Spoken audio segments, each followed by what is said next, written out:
Ensemble, nous formons la Société de Minuit. Séparément, nous sommes très différents. Nous n'avons ni les mêmes goûts, ni les mêmes amis. Nous ne fréquentons pas les mêmes écoles. La seule chose que nous ayons en commun, c'est notre fascination pour l'étrange. Une fois par semaine, nous nous réunissons autour de ce feu pour nous raconter des histoires d'épouvante et partager nos angoisses. C'est ce qui nous a amenés ici la première fois et qui nous pousse à y revenir chaque semaine. Vous êtes les bienvenus, mais attention, préparez-vous à quitter votre petit univers douillet et à affronter le monde dit du supernaturel. On est bientôt arrivé. Ah, c'est bon, lâche-moi. Je m'excuse. Franck Morin, il paraît que tu souhaites devenir membre de la Société de Minuit. Ouais, mais pourquoi j'ai un bandeau? T'as pas compris que ce lieu est secret? Ouais, et on sait pas si tu réussiras le test. Oh, ça va. Qui est-ce qu'il parraine? Moi, c'est un gars bien. Encore faut-il qu'il sache de bonnes histoires. Qui a dit ça? D'abord, tu dois nous raconter une histoire d'épouvante. Ensuite, on vote. Si tu n'obtiens pas l'unanimité, t'es recalé. Tu es prêt? Oui, bien sûr. Et vous, est-ce que vous êtes prêts? J'en ai déjà les frissons.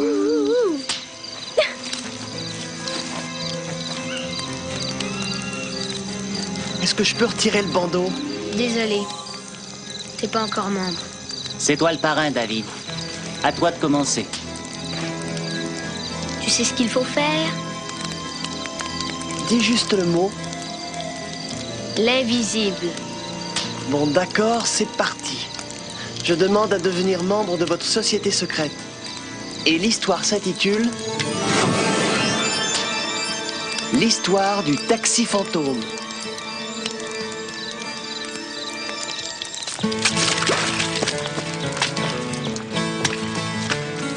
Denis et Boz sont deux frères. Denis est grand, fort et très intelligent. Boz, lui, est plutôt du genre gringalet qui cherche à épater son frère.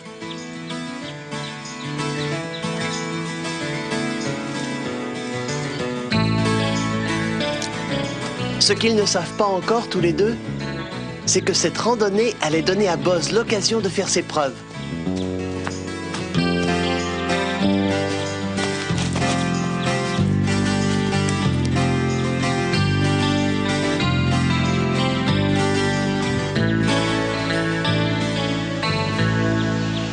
Alors, où est-ce qu'on est? C'est vraiment bizarre. On est perdu, admets-le. T'inquiète pas, Denis. Je sais lire une carte. Fais jamais confiance. Je t'ai fait confiance. Résultat, on est perdu. On n'est pas perdu. Fais gaffe. Oh. T'es vraiment nul, hein? Comment on va faire pour lire la carte? C'est pas vrai. T'es rien qu'un minus. Je suis pas un minus. Je te promets qu'on en sortira. Regarde le ravin, on est arrivé par là. En continuant comme ça, on va retrouver le sentier. J'y comprends vraiment rien. Attention où tu mets les pieds. Ah!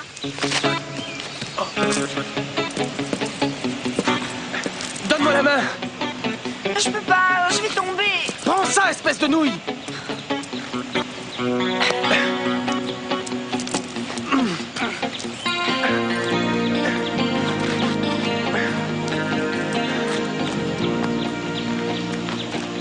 Et j'ai toujours la boussole.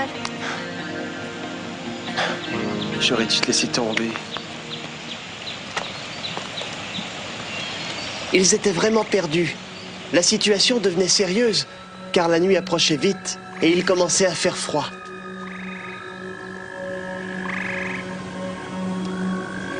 Je comprends pas ce qu'elle a.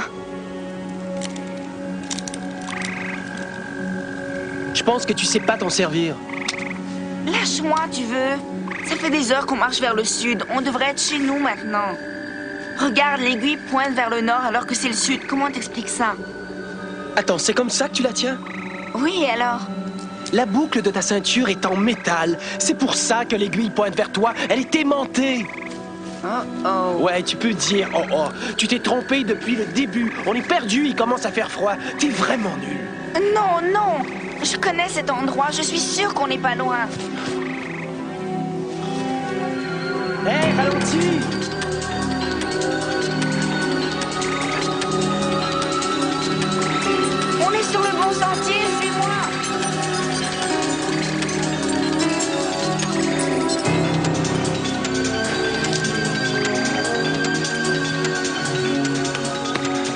t'enrôles pas et je devrais te frapper.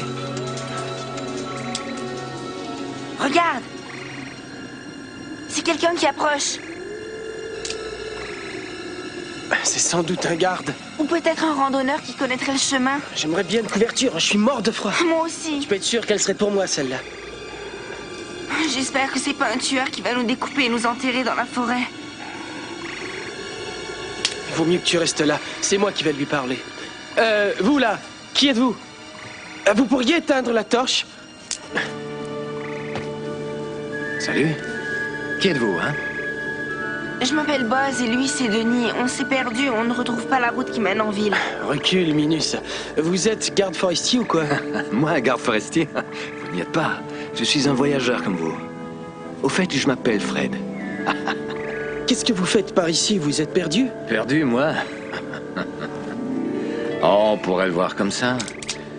Et quoi qu'en fait, j'aurais du mal à me perdre complètement. Je connais trop bien cette forêt. On est très loin de la ville. Bien plus loin que vous ne l'imaginez. Ouais. Est-ce que vous pouvez nous aider? Moi? Ah oui, vous, je vois personne d'autre ici. Dites, vous avez l'air d'avoir froid. Je crois que j'ai trouvé. Vous n'avez qu'à me suivre. Je connais quelqu'un qui pourra vous aider. D'accord? Attendez! Écoute. Je veux pas le suivre. Il me donne la chair de poule. T'as une meilleure idée? T'inquiète pas, je suis là, t'as rien à craindre.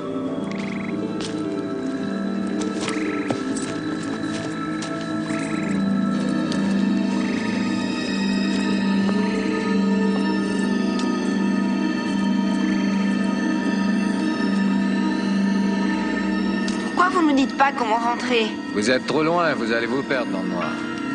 Chez qui vous nous amenez exactement? On l'appelle le bon docteur. Il habite dans un chalet par ici. Dans la forêt? Quel genre de docteur habite dans la forêt? Patience, les gars, vous allez comprendre. Au fait, j'espère que vous aimez les devinettes tous les deux. Les devinettes? Oui, oui, c'est une question comme ça.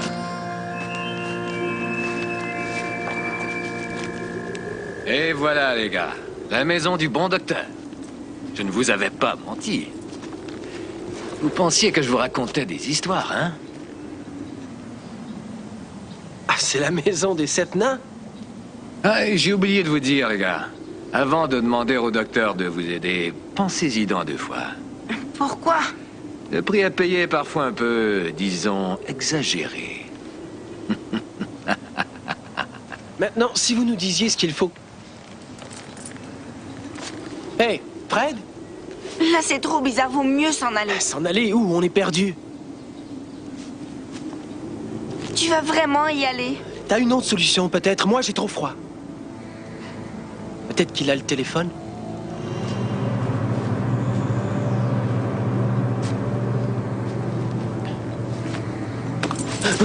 Ne me colle pas comme ça! C'est de ma faute si on est là. T'inquiète pas, on en reparlera une fois rentré à la maison.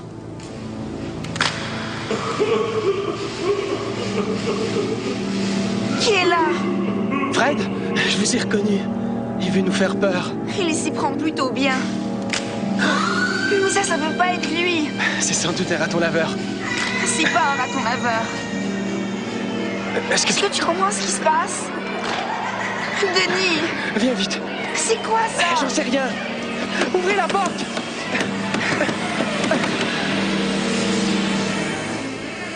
Vous venez de commettre une grosse erreur.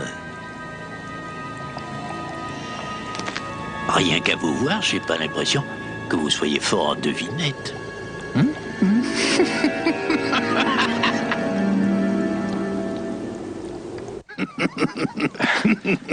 Excusez-nous, on a dû se tromper. Je sais quelle erreur vous avez commise. Si vous êtes ici ce soir, c'est que vous avez pris une mauvaise direction et que vous êtes perdu, c'est ça? Ouais. Ça se produit tout le temps. Entrez vous réchauffer, vous serez beaucoup mieux.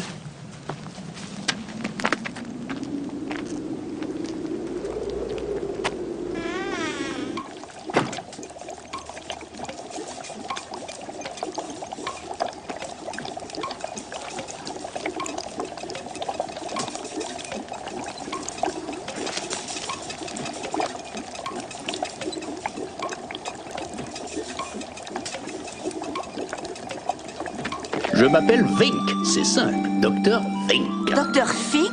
Vink, avec V. V. Qui voudrait du thé? Moi, j'en veux. Du thé quand il fait froid dehors, c'est merveilleux. Fred nous a dit que vous pouviez nous aider à rentrer chez Les lui. sciences naturelles. Pardon? C'est la raison pour laquelle j'habite ici. J'ai consacré toute ma vie à étudier la flore et la faune. Qui? La nature produit des choses à la fois étranges et merveilleuses. Mais personne ne prend le temps de les observer et de les étudier. Tenez par exemple. Il est vraiment malade. Voici une véritable merveille de la nature. Une cervelle de sanglier. Elle est belle, n'est-ce pas? Ouh, cool. J'ai découvert que, longtemps après la mort, le cerveau continue à émettre des ondes électriques puissantes. Quelle énergie on pourrait en tirer si on parvenait à les maîtriser? Sois-y en passant, je ne suis pas malade. Écoutez, nos parents doivent être vraiment inquiets maintenant. Et Une devinette. Êtes-vous doué pour les devinettes? dites, on est fatigué et on voudrait rentrer à la maison. Je sais. Mais d'abord une devinette. Prêt? Eh bien, attention. À ton avis, jusqu'où peut-on entrer dans une forêt? On veut pas jouer aux devinettes. Mais il le faut. C'est excellent pour le cerveau. Et qu'est-ce que tu ferais sans cerveau? Je sais pas, demander aux animaux. Jusqu'au milieu. Tu dis quoi? On peut entrer jusqu'au milieu d'une forêt. Parce qu'après, si on continue à marcher, on en sort. Bien, très bien. Vous allez peut-être réussir. Je vais appeler mes parents. Non, pas encore. Ça ne fait que commencer. Eh bien, nous, on va s'en aller. C'est moi qui vais fixer les règles. Où on ne joue pas. Qu'est-ce que vous voulez? Une devinette. Écoutez, je vous pose une autre devinette. Si vous trouvez la réponse, vous pourrez appeler vos parents. Et si on trouve pas la réponse? Vous pourrez partir. C'est tout?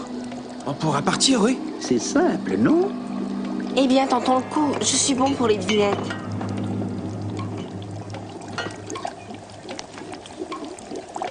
C'est quoi la devinette? Merveilleux, merveilleux. Voyons, laquelle choisir? Par exemple, celle de là. Non, pas celle-là. Peut-être celle... Non. Je sais. Elle est parfaite. Cette devinette en a rendu plus d'un perpète, je vous le garantis. Et maintenant, très chers amis, c'est à votre tour de la résoudre. Écoutez bien. C'est une chose qui ne pèse rien, mais que l'on peut voir à l'œil nu. Et qui, une fois placée dans une barrique, rend cette même barrique plus légère. Ah, je déteste ça! Reprenons. Ça ne pèse rien. On peut le voir même à l'œil nu. Une fois mis dans une barrique, il va rendre cette même barrique plus légère. Alors? J'en sais rien. Adieu. Je savais bien que tu y arriverais pas. Attendez, celle-là est trop difficile. Donnez-nous donc une chance. Je vous ai déjà donné une chance, mais comme les autres, vous avez échoué. Les autres? Mais quels autres? Allez-vous-en. Vous savez où est la sortie? Mais on est perdu. Tournez à gauche, prenez le sentier jusqu'à la route. Une fois arrivé, attendez. Le taxi viendra vous prendre peu après. Un taxi? Dans la forêt? Chaque nuit, il fait sa tournée. Dépêchez-vous. Vous allez le rater. Je vous en prie, Dr. Vink, laissez-nous téléphoner.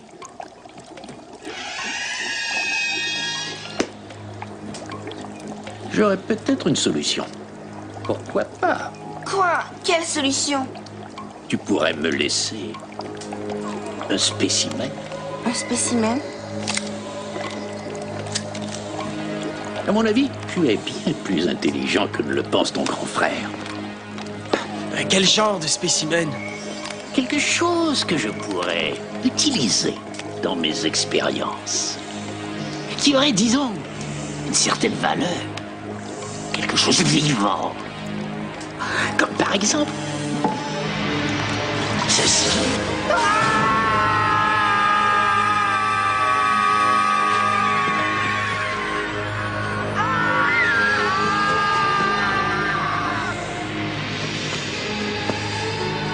Au revoir! À très bientôt!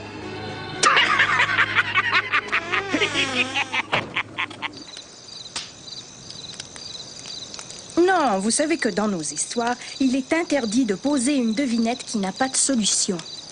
Il y en a peut-être une. Ah ouais, tu crois? Ça ne pèse rien, c'est invisible et si on le place dans une barrique, elle devient plus légère.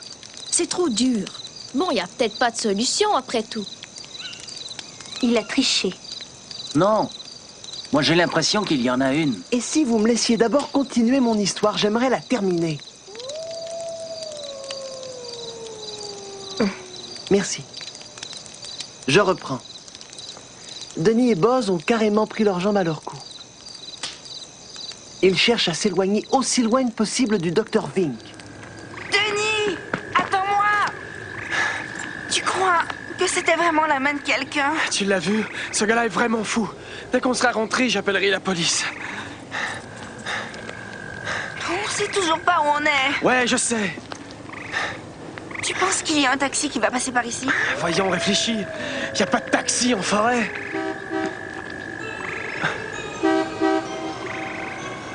Non. Mais je rêve. Un vrai taxi? C'est pas croyable.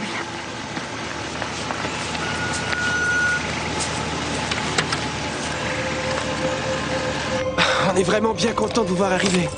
Ramenez-nous en ville.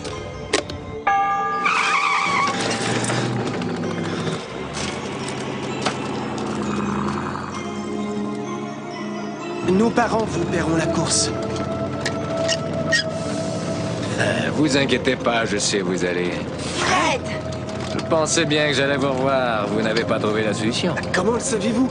Mais qui êtes-vous? J'embarque les gens qui n'ont pas su répondre aux devinettes du Dr. Vink. Tout comme moi, il y a 40 ans. Hé, doucement, hein, vous allez trop vite. Vous avez dit 40 ans? Un jour, j'ai ramené le Dr. Vink chez lui. Il m'a promis un gros pourboire si je répondais à une devinette. J'ai échoué. Alors, il m'a prélevé un spécimen. Quel genre de spécimen? Il vous l'a pas montré? Ça m'étonne. C'est celui qu'il préfère. C'est quoi au juste? L'important, c'est pas ce que c'est, mais ce que c'était. Vous avez la main sectionnée? J'ai eu de la chance. Ça fait 40 ans que j'emmène des gens chez le docteur en espérant qu'il trouve la solution. Personne n'a réussi, ils se sont tous retrouvés dans mon taxi. Qu'est-ce qu'ils sont devenus après? Le Dr. Vink a toujours besoin de spécimens. Tout ça, c'est des histoires. D'abord, vous n'êtes pas si vieux que ça. J'ai oublié de vous dire que peu de temps avant que le docteur ne me coupe la main, j'avais eu, disons, un sale accident. Ma voiture avait percuté un arbre. On peut même dire que j'en suis mort.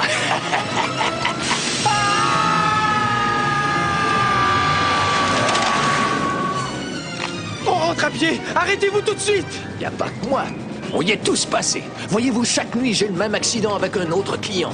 Vous parlez de malchance. À propos de clients, vous avez dû les entendre autour de la maison du docteur. Les buissons, c'était des fantômes. Tant que personne ne pourra résoudre l'énigme du docteur, on restera coincé ici.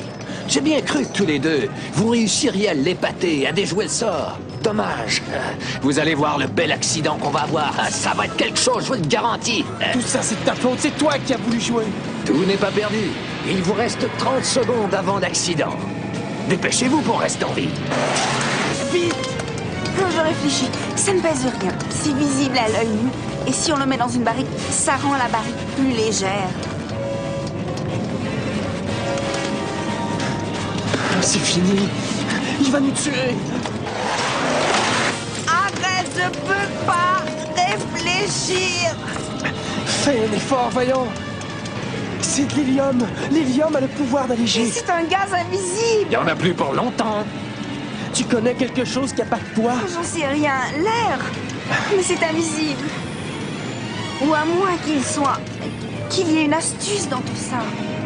Ce n'est pas en mettant quelque chose que la barrique va s'alléger. Au contraire, ce serait plutôt en retirant quelque chose de la barrique. Ça paraît logique. On va avoir une de ces explosions, mes amis! Ça y est, je sais ce que c'est. Qu'est-ce que c'est? Ça ne pèse rien, c'est visible à l'œil nu et ça peut rendre la barrique plus légère. Dis-le! C'est un trou! C'est un trou dans la barrique. Attention!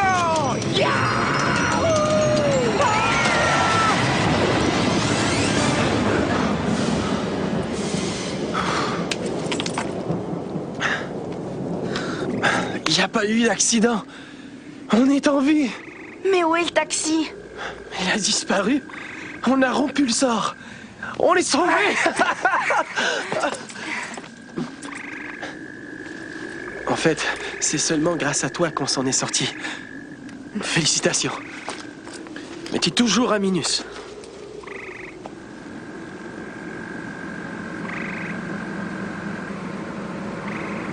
C'est pas vrai, encore lui?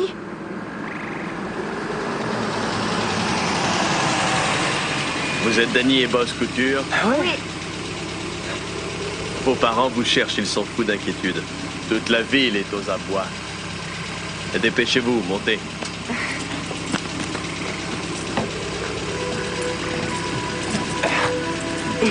Mais dites-moi, qu'est-ce que vous faisiez par ici? J'ai une question à vous poser. Est-ce que vous êtes fort en devinette? Personne n'a jamais revu le taxi fantôme. Et quand les garçons sont retournés au chalet du docteur avec la police, tout ce qu'ils ont trouvé, c'est un vieux mur de pierre que les herbes avaient déjà envahi. La fin.